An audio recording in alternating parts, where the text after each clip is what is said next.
Assalamu alaikum wa rahmatullahi wa barakatuh. Dr. Mujib, how you doing? Alhamdulillah, wa alaikum salam wa rahmatullah, Sheikh. Jazakallah khair. MashaAllah, long time no see. For our community, MashaAllah, I requested Dr. Mujibul Haq, who is basically specialized in functional medicine and nutrition, to ask him some questions which can be beneficial for our community, where they can get the best out of this time of fasting, other than the pleasure of Allah subhanahu wa ta'ala, which is the main purpose.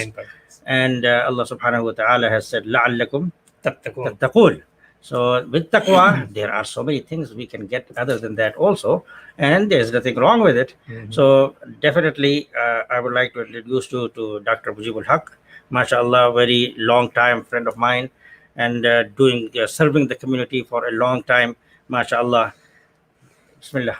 Bismillah. Yeah, Jazakallah khair, Sheikh. It is so wonderful.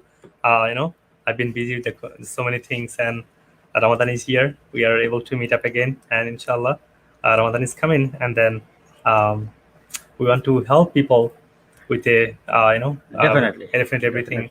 Masjid is open. MashaAllah. We renovated the masjid. Alhamdulillah, everybody donated, and now we can talk about the health as well. Yeah, the good thing about you is that, that reminds me of hadith of the Prophet sallallahu ta'ala alaihi wasallam, when he was asked, who is the best person among us. The Prophet sallallahu ta'ala wasallam was asked by Sahaba, who is the best among us, Ya Rasulullah?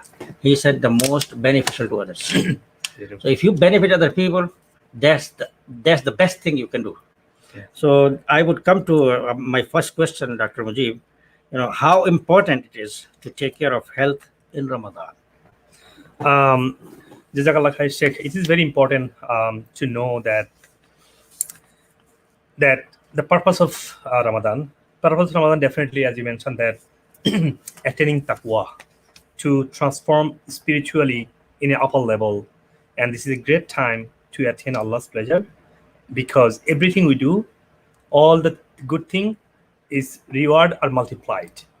So unfortunately, in the society, when Ramadan come, we couldn't do much. We want to do, we like to get pleasure of Allah, we like to do more hasana, but problem is that Ramadan come, we're getting weak, we're getting sick, we're getting less potential, we're getting fatigued, we are like, we couldn't stay up, and we stay up, we need to sleep whole day. Yeah. So that is a problem. So that means something is missing. We're not taking care of our health. If we take care of our health in the Ramadan time, we can stay up, and we can, daytime we can do our job, and nighttime we can pray, and not only Ramadan time, we can even more potential after the Ramadan. So Ramadan time, taking care of health is also ibadah too. Prophet said that, Prophet said that, verily, body has right over you, that our body have right on us. Yeah. So if we take care of ourselves, that means this is ibadah too. Yeah. And Allah said in the Quran too, Kulu halalan wa tayyiban. Yeah. So we need to halal and tayyib, pure, nutritious food. So eating nutritious food, right diet, right lifestyle, maintaining health is ibadah, as Allah said in the Quran. Person said that. And if we do in the Ramadan time, and we can achieve, we can stay healthy, we can do more ibadah, we can be successful, we can attain taqwa, which is Allah prescribed this Ramadan for. MashaAllah, that's a beautiful explanation. Everybody is health cautious, especially about the weight. Everybody says, man, I spent the whole Ramadan and I didn't eat much, and I still gained weight. It is going to, we are going to attain taqwa, inshallah. That's what we hope. And please Allah subhanahu wa ta'ala, is there a way that Ramadan can be used to reduce weight, or at least stay where you are? You don't go up in the scale. Yeah, that's actually, to me, very interesting. A lot of people are expecting to lose weight because they're going to be fasting whole day, 18 hours, and they ended up gaining weight. Yeah. That means something is wrong going on. Yeah. So if you look at the simple science, which is insulin, a hormone, I'm going to go to only one point. What we do mistake. Insulin, a hormone that bring hunger hormone, that makes you more hungry. Okay. So when you Ramadan time, you do iftar with a food that produce more hormone from our pancreas, then we're going to be eating more and more. We just going to be more hungry. We never feel satiety. We never feel full. So that food are called carbohydrate or sugar. So to get the Ramadan time, right iftar, we get a lot of rice and bread or sugar or drinks or like all we busy with the sugar and meat. Too much meat also bring more insulin. Too much carbohydrate, rice and bread bring more insulin. What happened? And ended up we keep eating. We don't feel full. Our body is full, but we feel hungry because too much insulin flooded through the body because we got food mostly sugary and carbohydrate and meat.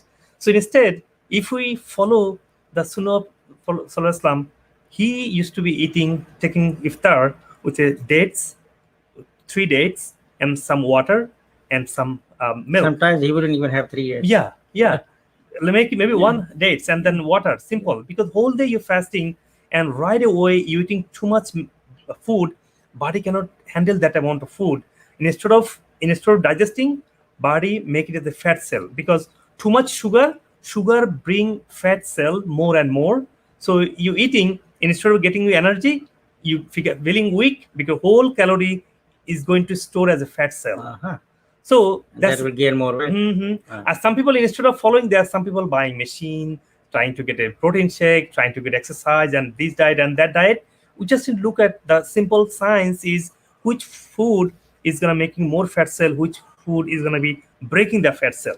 So if you look at the less carbohydrate, less sugar, instead we get a lot of plant-based. No, you don't have to lot of, but big part of the food, if you get a plant, like Allah said in the Quran that zarra mukhtalifa, all types of crops. So instead of we talking on the meat and bread and rice, no, get a lot of plant. Of course, you can have meat, we can have a bread, we can have some rice, but limited because you are fasting. Body is not ready for too much sugar. Body looking for nutrient, and more nutrient dense is more colorful plant. Some fruits. Fruits is okay, but also sugar. But there's a fructose sugar. That's okay after fasting. And after fasting, you don't have to be limited your food, but not overeating. In the society, there's a funny myth. What do you mean upper fasting? After fasting, after long time fasting, you don't need to be like limit your food. But people do overeat. They think, oh, Ramadan time, it's no sin. It's time to eat. It's time to eat. No, Allah stopped us to eat halal thing. It's a month of abstain, month of stay away from the food and focus on the ibadah. But what do? We whole month of Shaban, instead of preparing for Ramadan with the fasting and other spiritual side, we are focusing on the food and getting more money so you can buy more food. No, we should focus on what nutritious food we can eat, what Prophet ate in his lifestyle, and what science shows us to stay healthy. That is, first thing is less carbohydrate, less sugar, less meat, more plant-based, and no iftar and dinner should not be together. Iftar, Rasulullah used to take dates and honey or milk or one of them, and he went for prayer. And the prayer, then body is ready. If you get big meal right away, body cannot digest that. So take a small meal, only dates and honey or dates and milk or water or one of them, and pray. Take time. After fasting long time, body with the dates nutritious, body is very happy to get ready to digest for the later meal. Not 2 meals together. And come for dinner. A lot of plant-based food, lot of some carb lumps, some fish, some some lentil soup, some egg. Not a problem. But the other mistake we do that in the Fajr time, when suhoor time, people skip suhoor. That's not good because body needs some nutritious food in the suhoor, and person used to eat again dates. Not only he said a suhoor barakah. Suhoor barakah too. Yeah, suhoor is barakah. He said recommended. That people should eat. Yeah. And this barakah time, what people do? Rice and bread again bread and meat. Paratha, roti. No, that's not body. If you get a roti and meat, yes, it's a lot of calorie, lot of sugar. That's gonna bring again insulin, make you hungry, and make you a lot of insulin. Insulin produces hunger hormone, also produces. So what should we eat in suhoor, for instance? Suhoor, okay. So paratha, no. Okay, let me. Yeah, I'm coming there. So instead of focusing on the meat and bread, focusing on the sunnah dates, of course. In the morning also. In the morning also dates. Yeah, Rasulullah used to do dates as well. And if you want to do more, what could we do? Yogurt. You can do some fruits. Yogurt, some fruits. Can you put honey in it? Put honey, yogurt, fruits. You can do some oatmeal with the raw milk. people having pasteurized milk, and they ended up become bloating and lactose intolerance.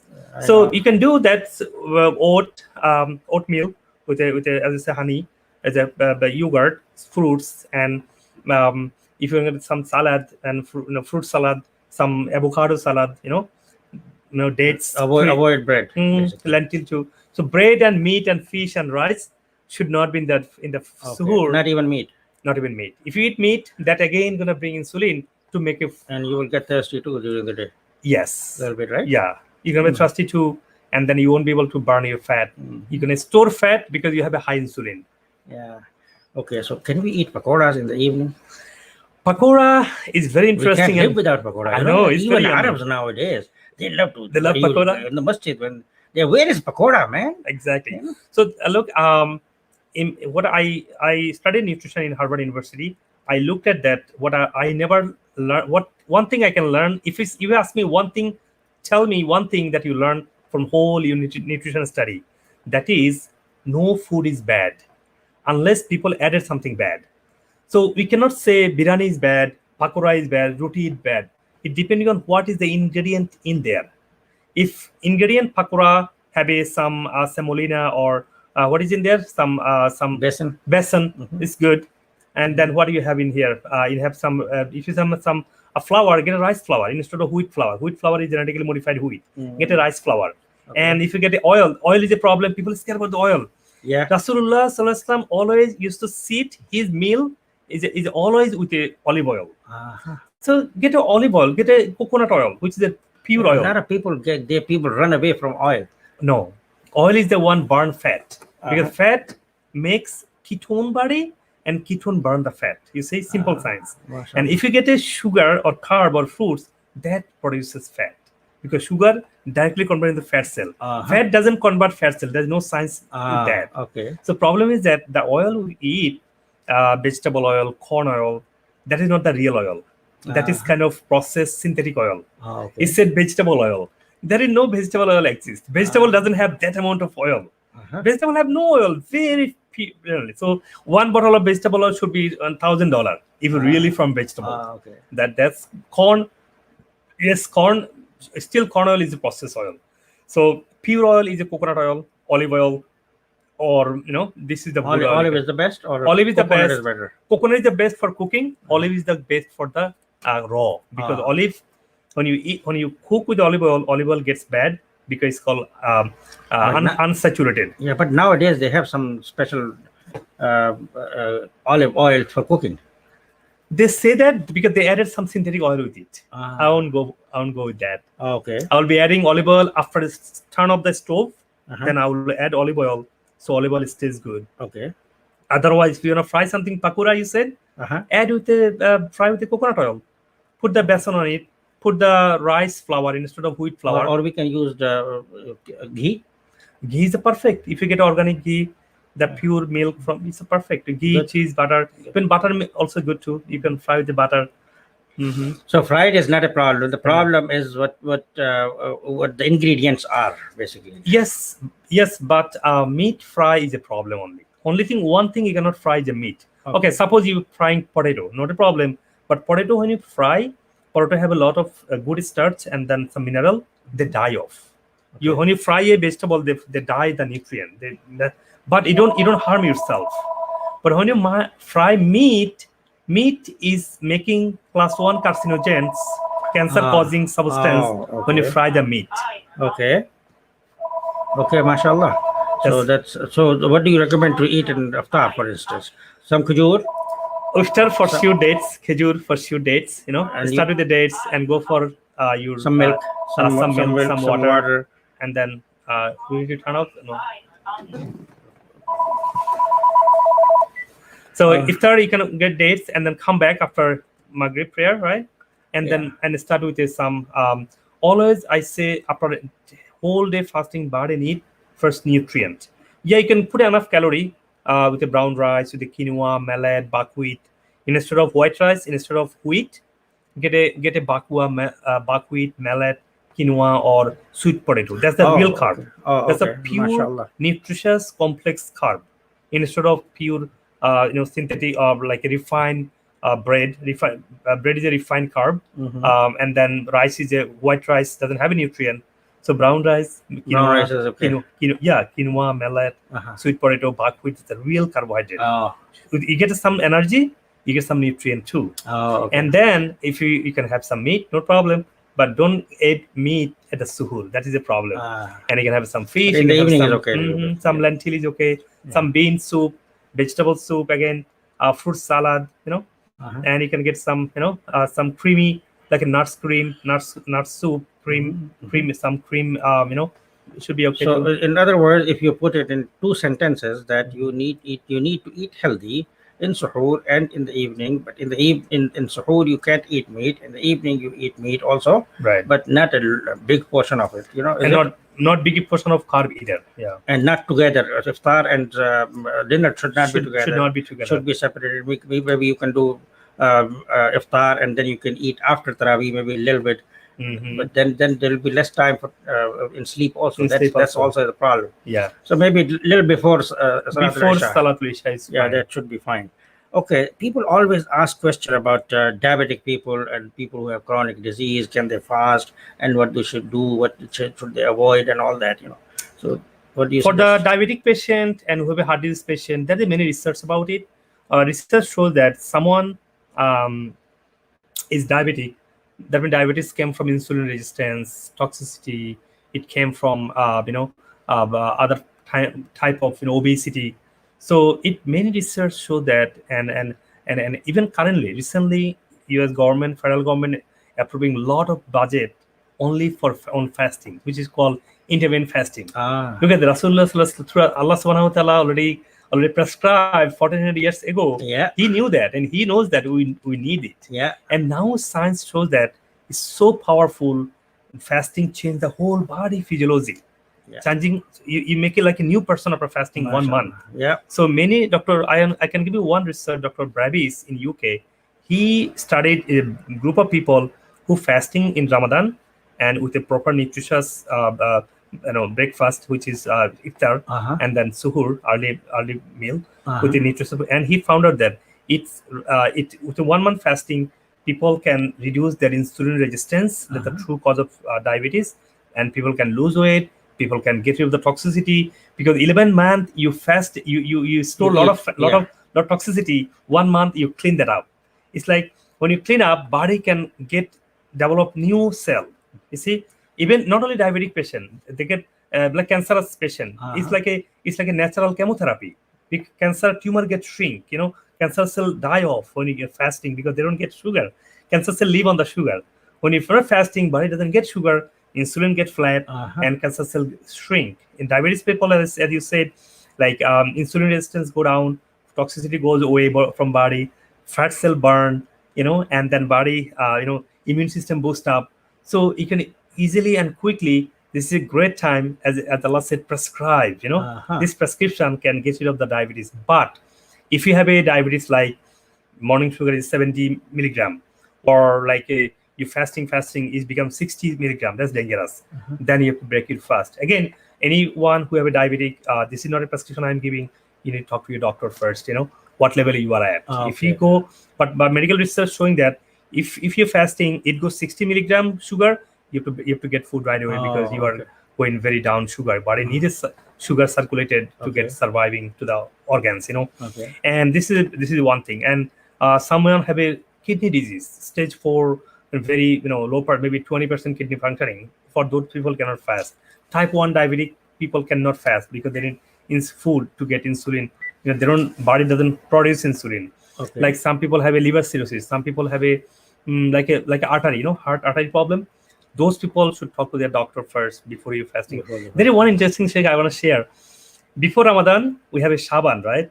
Prophet Islam used to be preparing fasting. Yeah. And for as you mentioned, the people who diabetic and heart disease, other disease, this is the time for them to prepare, to see how the body function, see sugar, it's hypoglycemia. So to see sugar get hypo or not, so you can get to know your level. You can get ready for Ramadan. Whether how much you can good fast. Advice, very good advice, mashallah. In every sunnah there is some barakah in it.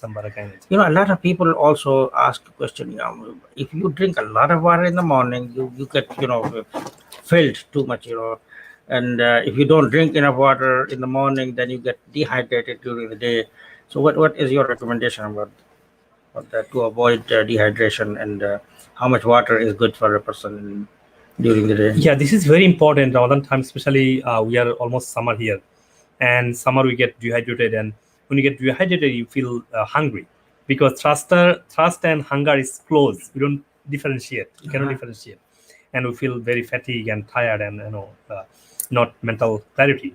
So I have a few simple tips for the brother and sister who feel very fatigued and tired, and some people feel headache with the dehydration. For them, my advice would be make sure you drink from iftar to suhoor very slowly, cheap. That's a sunnah too. As Sheikh you said, every sunnah have a barakah. Yes. So if you have cheap, little water, so body is getting absorbing water. But if you get whole glass of water, body At quickly once. go to bathroom. Yeah. Body cannot absorb it. How about you have a tree, right? You have inside tree, outside tree. If you're gonna 10 gallon of water, dump into the water on the tree, tree root will be even losing the pure soil instead of getting the water in. Right. But if you put water slowly, the tree will be happy. They'll absorb the water. Keep on absorbing. Simple example. The body is like that. You drink water slowly. This is sunnah too. So body can keep water, retain water, and that's not enough water. Drinking water is not enough. So let me give simple science. So in the body cell, water doesn't go into cell unless cell have enough salt in it. Okay. So you need to have enough salty body, enough salt. The amount of human body will need 92 salt whole time, every time to survive. Our saliva, our blood, our tear in the eye, they have 92 mineral. This mineral help water into the cell to go into the cell. So what happened in society? We don't drink salt. We don't eat salt. We don't eat salt. We eat salt, but that's the white salt. Yeah, white salt. And they have only one salt. Yeah. So the pink salt have it. Pink salt or the kala namak, the black salt Kala namak or pink salt or Celtic, the best one. It's very look like a white salt, but it's a 92 mineral. Those are you have 92 mineral. Imagine year after year we only eating white salt. That's the salt really we need. We don't eat the real salt. We don't even know what it is. Hey, a lot of people don't know. Thank you. That's true. Thank you for saying that. Then we are deficient of salt. We drink water. You go to bathroom. You feel thirsty. So make sure we take pure salt with a meal, with a cooking. For the cooking, you should add salt after the cooking so that salt retains, salt doesn't die off. Okay. And then if you get enough salt in the body, even if you feel thirsty for Ramadan, before drinking water, take some salt. And then drink water, your body gonna be getting salt, hydrated, and you feel very good. One more tips I have, the raw plants, salad have a pure mineral too. Okay. So whenever salad every day, so you're getting the mineral need for the day, and body will be able to keep the water in the body so that you won't feel dry during the day. Even not Ramadan, other than Ramadan too, if you don't have enough salt, you feel thirsty, you always feel hungry. Actually, you're thirsty, but your body says, hey, you're hungry. No, actually, you don't have... Signal is same. Signal is same because you don't differentiate. Yeah. And then, so salt is very important. So raw salad, that's a lot, fresh fruits also have some salt. Salad is more important, and then have some pure salt. And then drink water slowly, cheap, until the suhoor. Inshallah, that will be helpful. MashaAllah. Very, very nice, advices. Do you have any website you want people to approach you if they need some questions? Can you answer their questions and get some guidelines from you? Yes, I have my personal page.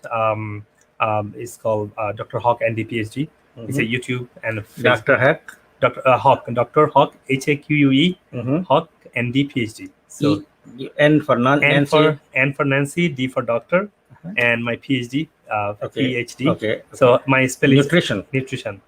So I talk about functional medicine. Functional medicine means how you can look at the root cause of the disease. So by looking at that, you can wipe out the root cause of the disease, so you can get rid of health problem instead of like taking medicine for whole life. You're just managing the symptom. But if you look at the root cause of the disease, you can get rid of the disease completely for the permanent health, management. Mashallah. That's you need to look at. And proper nutrition, gonna I know. you can stay on the It's a long topic. You need hours and hours for that. yeah, you And can, of course, you can, I make dua that Allah subhanahu wa ta'ala bless you and get people benefit from it. And we will put a link on our Facebook also on the page that if they need to go to your website, they can go there also. Yeah. I have a lot of articles and videos MashaAllah. and on different subject, different health issue. I try to make at least one lesson every week so that our community can be benefited. MashaAllah. Jazakumullah khair. Nice having you, Dr. Haque. Thank you. Jazakallah Barakallah khair, feek. Sheikh. Thank you so much.